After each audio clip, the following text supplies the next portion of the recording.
There is a specific, quiet panic that many high-achieving adults know intimately. It usually strikes in the middle of a meeting, or right after receiving a compliment, or moments before a significant presentation. It is the sudden, cold realization that you have absolutely no idea what you are doing. You look around the room at your colleagues, your peers, or your friends, and they all seem so substantial. They seem like real adults who have read the manual on how to exist in the world. You, on the other hand, feel like a child wearing a costume that is slightly too big. You feel like a fraud who has somehow tricked everyone into letting you into the room. And the terrifying part is not just the feeling itself, but the certainty that it is only a matter of time before you are found out. This is not a reflection of your actual ability. In fact, if you feel this way, it is highly likely that you are quite competent. This experience is so common that psychologists have a name for it. It is often called the imposter phenomenon. It is the persistent inability to internalize your own success. No matter how many degrees you earn, how many promotions you secure, or how much praise you receive, your brain refuses to accept that you earned it.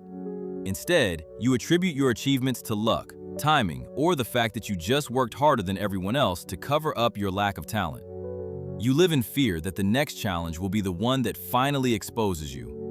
To understand why this happens, we have to look at the relationship between knowledge and confidence. We often assume that as we learn more and get better at what we do, we will automatically feel more secure. We imagine a linear graph where competence and confidence rise together, but the reality of human psychology is often the exact opposite. When you are truly incompetent at something, you often lack the self-awareness to realize how bad you are. This is known as the Dunning-Kruger effect. Beginners often feel a surge of unearned confidence because they don't yet know enough to know how complicated the subject actually is. Their ignorance shields them from doubt. The imposter phenomenon is what happens at the other end of the spectrum. As you gain genuine expertise, you also gain a deeper understanding of complexity. You begin to see all the nuance, all the exceptions, and all the things you don't know yet. You become painfully aware of the gaps in your knowledge. Because you are focused on those gaps, you assume that everyone else sees them too. You devalue what you do know because it feels easy to you now, so you assume it must be easy for everyone. You think, if I can do this, it can't be that difficult. This is a cognitive distortion. You are dismissing your own skill simply because it is yours. Another driving force behind this anxiety is a concept called pluralistic ignorance. This occurs when we compare our internal reality to everyone else's external presentation. You have access to your own private chaotic thoughts. You know about the doubts that keep you awake at night. You know about the draft emails you deleted 5 times, the panic attacks in the bathroom, and the confusion you felt 10 minutes ago. But when you look at your peers, you don't see any of that. You only see their curated exterior. You see their finished projects, their polished speeches, and their calm demeanor. Because you compare your messy inside to their polished outside, you conclude that you are the only one struggling.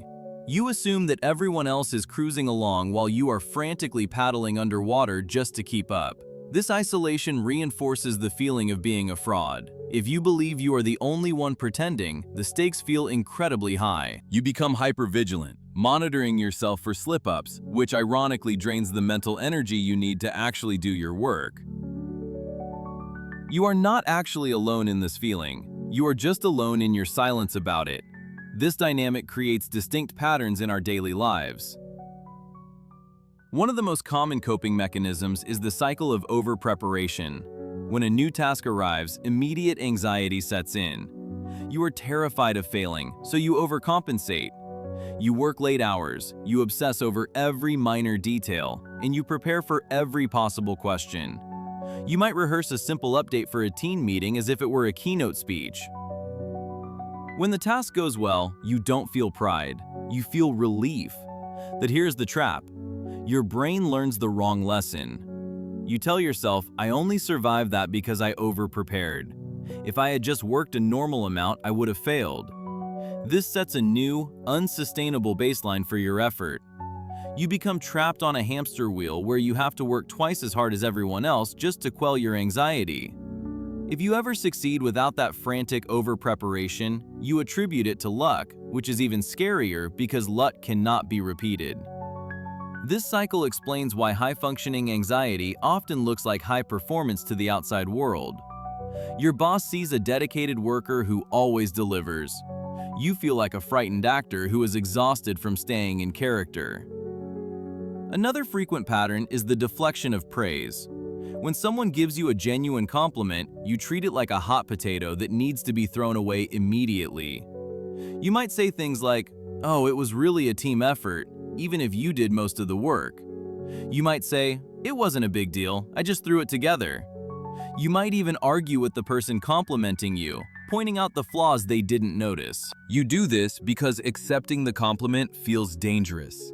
If you accept the label of expert or talented, you feel you have to live up to it forever. By lowering expectations, you are trying to protect yourself from future disappointment. We also see this in how we handle promotions or new opportunities. A person experiencing the imposter phenomenon often hesitates to apply for a role unless they meet 100% of the criteria, whereas others might apply meeting only 60%. When you do get the promotion, the initial feeling is often dread rather than joy. You worry that you have risen to the level of your incompetence. You might find yourself quiet in meetings, afraid to ask questions because you think a person at your level should already know the answer. This silence prevents you from learning, which creates a self-fulfilling prophecy where your fear of looking incompetent actually hinders your growth. The goal is not to eliminate these feelings entirely, as a certain amount of self-doubt can be healthy. The goal is to stop these feelings from controlling your behavior. We need to move from a place of fear to a place of evidence. Since the imposter phenomenon is essentially a trouble with internalizing data, we need to create an external system to hold that data for us. Our brains are biased to remember our mistakes and forget our victories. We need to manually correct that bias. A practical tool for this is creating an evidence file. This is a physical folder or a digital document where you keep tangible proof of your competence. This is not about vanity, it is about record keeping. Save the emails where a client thanked you. Screenshot the positive feedback from your team. Write down the specific problems you solved this month. When the voice in your head says you don't know what you're doing, you don't argue with it using feelings. You open the file and look at the facts. You force your brain to look at the concrete reality of your track record. It is much harder to feel like a complete failure when you are looking at a list of 50 things you did right. Another powerful shift is to reframe your relationship with the unknown. The imposter mindset believes that "I don't know" is a confession of guilt. It views intelligence as a fixed library of facts that you either possess or you don't. A healthier mindset views intelligence as a toolkit for finding answers. When you don't know something, it doesn't mean you are a fraud. It means you are at the beginning of a research process. Try replacing the terrifying thought, "I don't know," with the active phrase, "I will find out." The most competent people in the world are not the ones who have every answer memorized. They are the ones who are confident in their ability to get the answer. When you ask a question in a meeting, you are not revealing a weakness, you are demonstrating a tool. You are showing that you are confident enough to see clarity. This small linguistic shift moves you from a passive victim of your ignorance to an active agent of your learning. We also need to debunk the myth that confidence is a prerequisite for action. We often wait to feel ready before we step up. We think, once I stop feeling like an imposter, then I will lead the project. But psychology tells us that feelings usually follow behavior, not the other way around. You do not think your way into a new way of acting, you act your way into a new way of thinking. The people you admire, the ones who seem so self-assured, often feel the exact same flutter of nerves that you do. The difference is not that they lack fear. The difference is that they have learned to work alongside it. There is a story of a famous writer who, upon publishing his 10th bestseller, was asked if he finally felt like a real author. He laughed and said that every time he sat down at the blank page, he felt like he had tricked the world 10 times in a row, and this was the time the jig was up. He wrote anyway. He realized that the feeling of being a fraud was not a stop sign. It was simply the cost of doing work that mattered to him. The feeling of safety we crave usually comes from stagnation. If you are growing, you will feel out of your depth. That feeling is not evidence that you are in the wrong place. It is evidence that you are expanding. So the next time that familiar wave of imposter anxiety washes over you, try to pause. Do not try to fight it or push it down, as that only makes it stronger. Instead, acknowledge it. Name it. Say to yourself, I am feeling like a fraud right now because I am doing something that is important to me. Recognize that your brain is trying to protect you from social rejection, but that its alarm system is calibrated a little too sensitively. You can look at the evidence of your past success. You can remember that everyone around you is also managing their own private insecurities behind their professional masks. And then you can proceed. You can send the email, give the presentation, or accept the role, even while your hands are shaking. Competence is not about knowing everything. It is about showing up and figuring it out. As you go through your week, observe your reaction to success. When something goes well, do you immediately look for an excuse to dismiss it? What would happen if, just for today, you allowed yourself to own the result?